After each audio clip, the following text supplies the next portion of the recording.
Welcome to the P.A.S. Report podcast. If you're tired of censorship, outraged by government abuses, and thirsty for real insights, then you're in the right place. Get ready, because here, the fight for freedom never ends. Here's your host, Professor Nick Giordano. Welcome, everyone, to the P.A.S. Report podcast. This is your host, Nick Giordano. I'm glad you could join me. Make sure that you follow and subscribe to the podcast so you never miss an episode. Also, visit the P.A.S. Report website, pasreport.com, and share this episode with your family and friends. I got a great guest coming on. He's been on before. I have talk show host Steve Malzberg joining me. We're going to talk everything politics today, what's going on, the insanity we're witnessing, what took place at the Democrat National Convention, RFK Jr. stepping down from the race and endorsing Trump. Steve, welcome to the program. How are you today? I'm physically and all that, as a person would describe themselves, I'm good. But I got to tell you, after watching and being involved in covering that DNC convention, I'm kind of sick. Well, I don't blame you for that. But listen, I mean, you've been in the business a long time.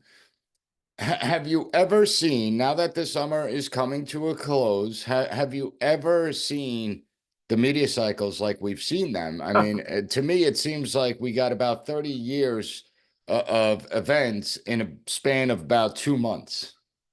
Oh no, I mean, this presidential race, the way it's mapped out, is unprecedented, and we're not finished yet. I mean, Donald Trump could still be sentenced to jail in a few weeks, and then, of course, hopefully be given bail pending his appeal, or he could be sent to jail, denied bail, and run the rest of the campaign from jail. So who the heck knows? We don't even know where we're going. But this is, I remember having Pat Buchanan, the great Pat Buchanan, on my show at the time, Newsmax TV, when Donald Trump was running for president.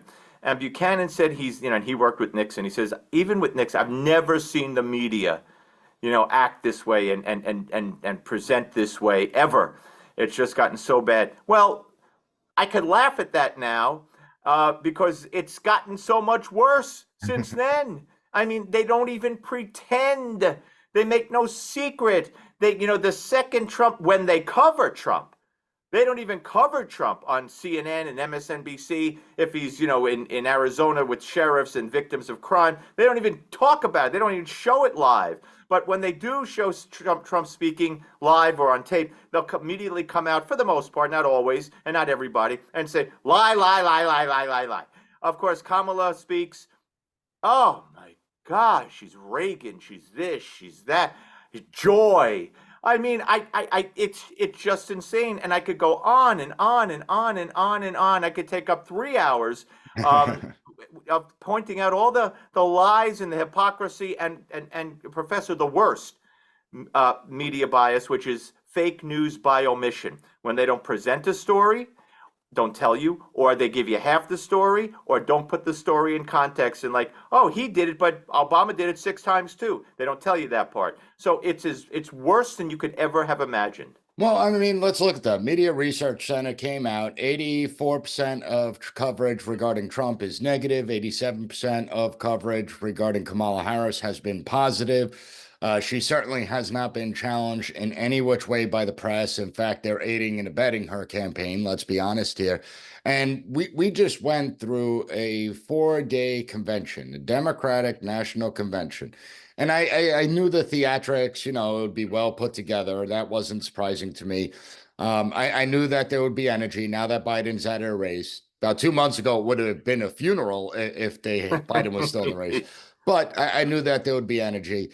As far as the convention itself goes, when it comes to substance, not Trump, because Trump was mentioned 500 times, not Trump. When it comes to actual substance on policies and issues that Americans should care about, did you hear anything?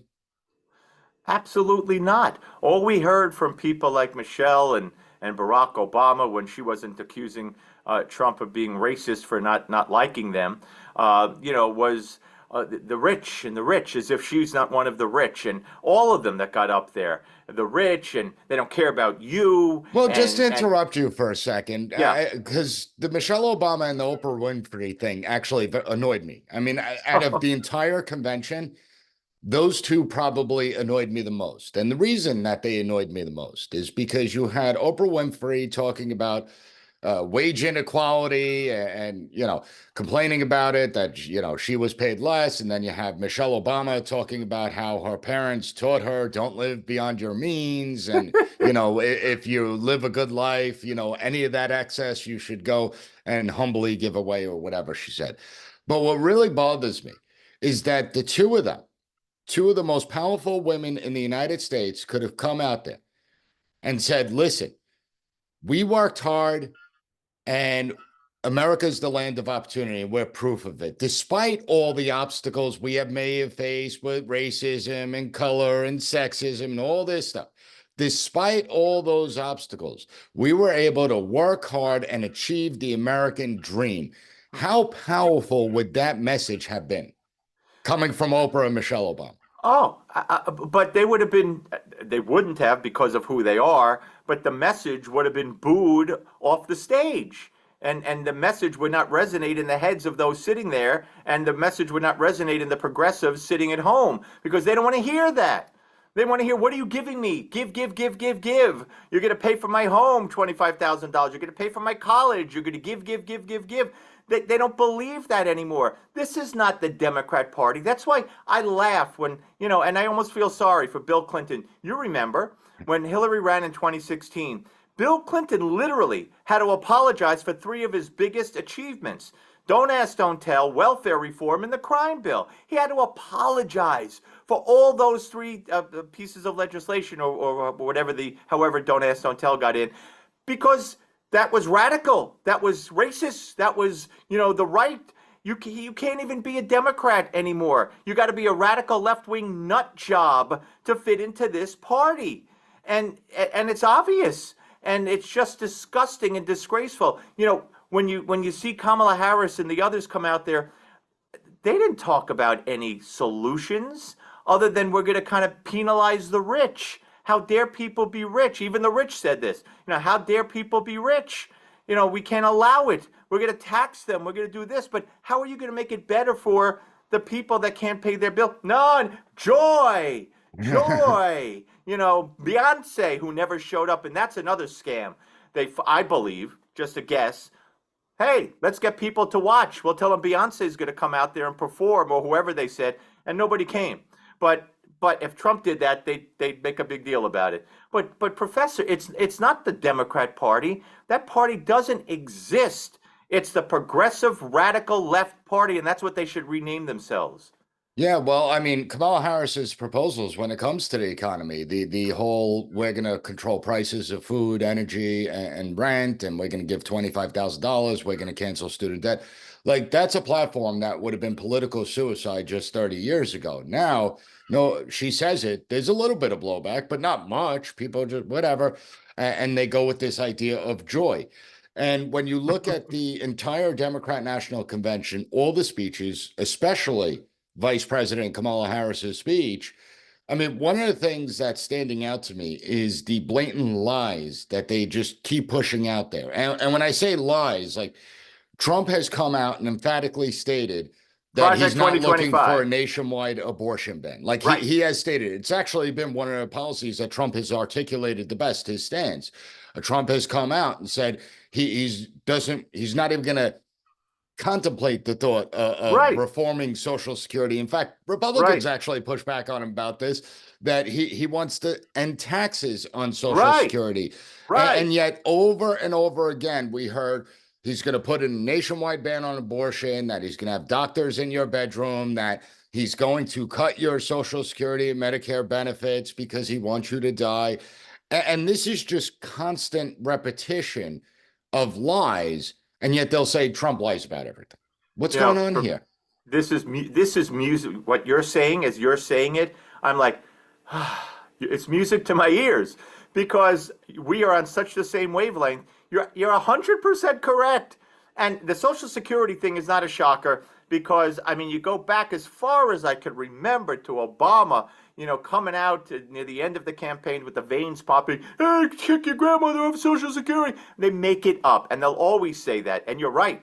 He's proposing that people receiving Social Security wouldn't have to pay tax on those benefits. That's huge. But what does Kamala and the rest of them say? He's gonna destroy Social Security and Medicare, and with or without Congress, she said, sign a nationwide ban on abortion. When he has said, leave it to the states. That's the beauty of what happened with the Roe decision, and he favors exceptions for rape, incest, and the life of the mother.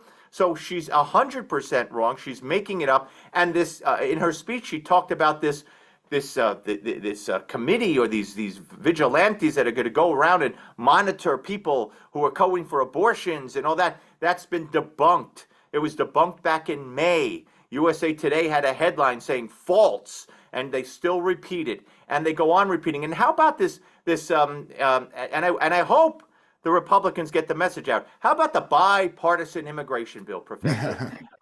Which was bipartisan only because it was negotiated there was a Republican senator in the group that negotiated it. Okay, so Trump said it was a bad bill. He told the Republicans not to vote for it. When it came up for a vote in the Senate, independently, in May, I think it was also May of this past year, you need 60 to advance it. 6 Democrats voted no. So it was bipartisanly, if that's a word, kept from advancing. 6 Democrats. You never, ever, ever hear it. And here's, if I may, my extension. The Republicans are crap at getting the message out. You don't hear them say what you and I are talking about now. Whether it's the immigration bill I just brought up, whether it's abortion, as you brought up and I followed up, they don't get, they considered you can't touch abortion. It's a losing issue. No. Most of the country, they may not be with Trump, but they're not with abortion on demand up to 9 months, right up until birth. And that's what Kamala has said hundreds of times. Any one of them who say, government out of our lives, but can't tell us what to do with our bodies means we'll do whatever we'll kill the baby whenever we want. And they can't fight back. They can't figure a way to frame it and take advantage of it. And you know what? How would you like to have been accused of saying good people on both sides and you are a racist, Professor, because there were neo-Nazis and there. It took Trump 4 years, and he still hasn't said these words. This is what he should say. It's been disproven. That's what he has said after 4 years or more than 4 years. But you know what he doesn't say? I specifically, if you ran the tape 50 seconds later, I specifically say, not the neo-Nazis, not the white supremacists, because they should be condemned always. I've never heard. And they're horrible people. But I've never heard those words come out of his mouth to explain it. How is that feasible? Well, what's wrong with the Republicans that they can't defend themselves? Well, the Republicans have, in my lifetime, they've always sucked at controlling the narrative. I mean, the Democrats have a monopoly on the narrative, but Republicans have not even attempted to try and take the narrative back from the Democrats. And that's the frustrating part, given everything that we're witnessing. I mean, you just had this convention where the Democrats are trying to wipe out 3.5 years as if they never existed, that it's the Trump presidency still. This is the 2020 election. They're trying to pretend that the Biden-Harris administration never happened. The media is allowing them to get a pass at it. And so when it comes to Trump, I mean, it seems like his only avenue is going to be the debate. I mean, do you see the media? There are some elements. I'm starting to see whispers of some members of the media starting to get aggravated at the Kamala Harris campaign. But do you really see the media beginning to say, this is ridiculous? She doesn't have a policy page on her website. She's not sitting for interviews. She's not sitting for any type of press conferences, that we need to start turning up the heat on her? Or do you think the media for the next 60 plus days is going to give her a pass to try and allow her to claim the presidency? You're going to hear an objection here, an objection there. She might sit down with, I don't know, whoever she decides to sit down with will be friendly. She already rejected the Fox debate for a friendly ABC, and if she does another one, it'll be on another friendly. So no, there's not going to be an outcry. The public doesn't know. The public doesn't care. This is a woman and I know you know this, but let's comprehend this. This is a woman who received 0 votes to be where she is. 0 votes. And the left will shoot back on these panels on CNN and all. Oh, no, no, and on The View. Oh, no, no. When they voted for Biden in the primary, she was on the ticket. It wasn't a ticket. No. It was his name. So she got no votes. She has no policy. She has no press availability. This is a made-up, fictitious, nonsensical, undemocratic, of course. They always do what they claim the opposition is doing. Undemocratic candidacy. It's a fantasy, and the media is on board with it. The media loves it because they despise Donald Trump at any cost. They will do whatever they can to make sure he doesn't get elected. But you have to give the media and Democrats credit here. I mean, think about it this way. So 2 weeks prior to Biden dropping out of the race, the media was saying that she was the drag on the ticket, that he should consider dumping her and selecting a new vice president to inject some energy. And listen, for the last 3.5 years, this isn't a secret. Everyone has thought that she's thoroughly incompetent. She was a laughingstock. Now she's like some sort of goddess that's the cure-all for America's problems. She's Reagan-esque. Exactly. And so you do have to give the media credit. Unfortunately, though, what we've witnessed over the course of the last several years, but really in the last 2 months, we've witnessed truth getting murdered. Truth no longer exists. And how do you go up against a machine where the truth is completely irrelevant and Americans have been programmed to just go with emotions and joy as opposed to using reason and logic? I mean, however, the campaign has to constantly fight back. You have to have spokespeople on these shows that say the things again that we're saying, and they don't. They don't. They concede the points to the people who are there for. But it's also these networks don't like to have differing opinions. I know. But you know what they got to do? Play her own words. Play her own words on everything from defund the police to abortion to the border to it's not a crime to healthcare for all, ending private insurance. Play those over and over. Every penny you have, put it on every key battleground state over and over and over, and let people just hear her saying it, even without explanation, while they were watching their favorite shows. That's what it's got to come down to. I'm afraid of the debates, Professor. I'm afraid he's not disciplined enough. And I'll say this.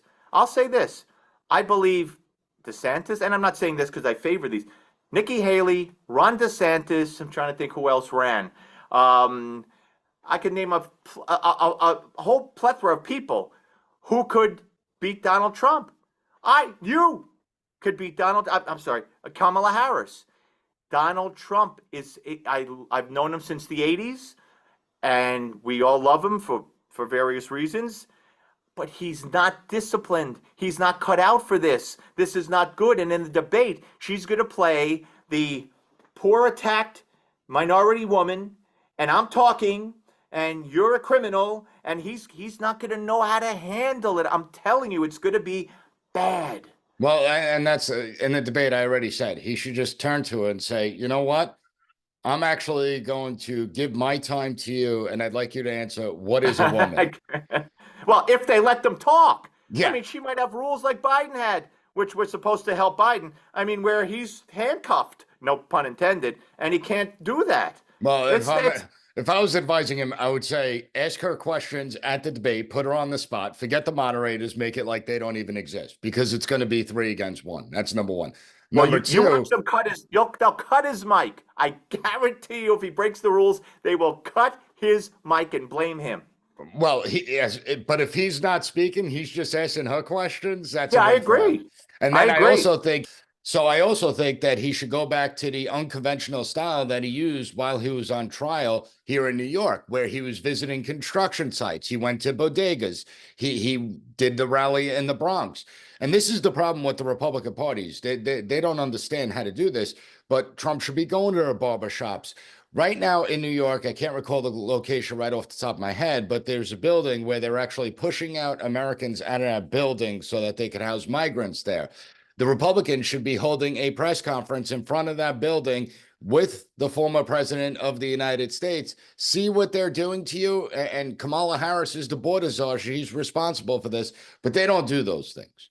And No. so, in a day and age where you have this deluge of information that's being beamed out and this propaganda that's being beamed out, you have Americans that have been trained to view everything through the prism of emotion as opposed to using their brains and what's going on in their personal lives.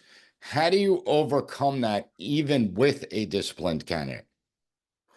Well, you got to do the things that you just said, and some of the things that I said. You have to be able to explain. You have to be able to fight back. You have to be able to point out the hypocrisies and keep your cool. And again, not picking on Trump, but this is Trump, and it was beautiful and wonderful and new and exciting in 2016 and leading up to it. But now it's not working, and it's not going to work. You can't just be rambling. You can't keep saying 100%. Oh, and I even think more than 100%. It's like, stop it. Just stop it. Just and don't ramble and don't get off script and don't go. Well, the name of the game is to win over independents. I mean, let's be honest here. Independents decide presidential elections, and you got to bring in other voters besides your base. The base is with Trump. No, I understand that, but you got to keep their attention. You can't go rambling off script or off topic and then come back to it 10 minutes later. You got to get the message out. Stick to the message. And again, repeat her words. Say, quote, I'm here to quote Kamala Harris, and quote, like you said, what she said. Quote what she has said over the years on different issues and different policies. Don't talk about abstract. Don't talk about what we all know, what's common sense, what is ridiculous. Talk about Kamala Harris, what she stands for and what she has stood for. I mean, just repeat her words mostly, and then go into your own things. But the public doesn't know what you and I know. The public doesn't know what people who are really involved and follow it closely know. And if you don't tell them, it's like you go with you see these on Jesse Waters and other places. They go on the boardwalk, or Don Lemon now on the boardwalk. But they'll ask, "What is Kamala Harris? Do you know that she said blah blah blah?" What? Do you know she said this and that? What? No, they don't know. That's what Trump has to get out there. Who is Kamala Harris? She's not joy. She's trouble, big trouble, and he better get that message out. Well, I mean, let's be honest. The Democrats are trying to wear the flag of freedom. They're trying to build themselves as the Freedom Party. Meanwhile, the Harris-Walz ticket, the presidential ticket, is the most anti-freedom presidential ticket in the history of the United States, the history. And so it really is frightening. What do you think of the American people, though? I mean, what does it say about us as a people? First, with everything that's taken place over the last 8 years, that they still buy into so much BS, so much of the nonsense. I don't know. I don't know what to say. I really don't know what to say. They buy into what they're fed, because, like I said, the majority just doesn't know better. They don't have time.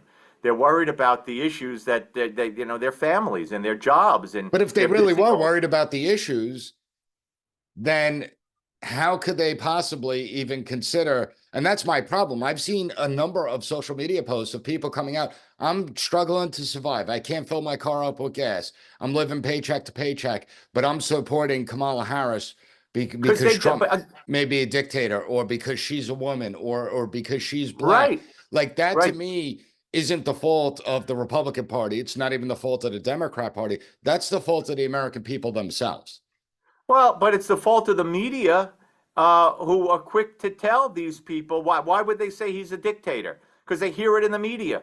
Why would they say he's going to do this, or we're afraid of him? He's going to end democracy. He's blah blah blah. Because they hear it in the media, and from the left, which is the media, but from political left.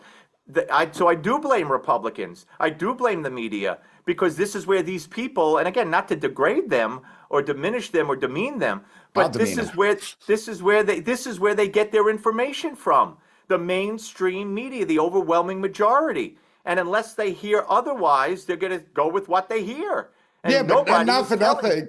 They were told, and let's look at the mainstream media, because they were told, CNN, MSNBC, the Times, the Post, all of them, the media openly lied to them for over 4 years, saying that Biden is cognitively capable, that they hid all the clips, It was all fake. They said that Biden's in cognitive decline, that he has dementia, and the media openly lied to them.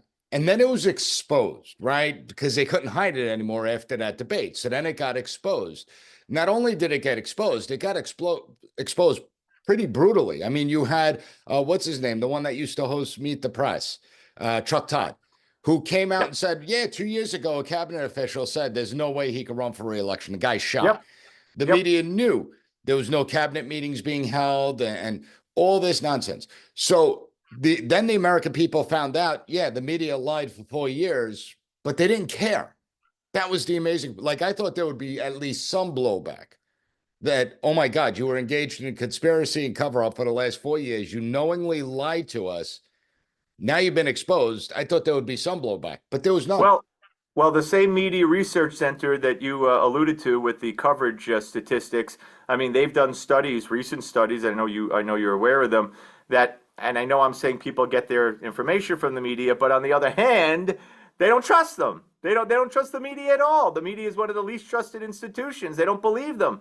So while they don't believe them, still, when you're only hearing one thing over and over and over again, I mean, last week, Dana Bash had on a Congressman Walz from Florida and trying to pin the Afghanistan withdrawal on Donald Trump. They never stop. It just never stops. It doesn't end. So look, we're in a bad situation. And right now, who's to blame? And I love debating this, and I love talking about it, and I love talking about the media and the public and everything else. But voting starts in a couple of weeks, which is another major screw up in this country. I mean, voting's going to start maybe right after the first debate or just before it or right after it. And it's crazy that we were even saying that in September, right? It's going to start in September. Absolutely. And yet we still can't figure out on election night who won an election. That's the amazing part. You have 2 months to vote.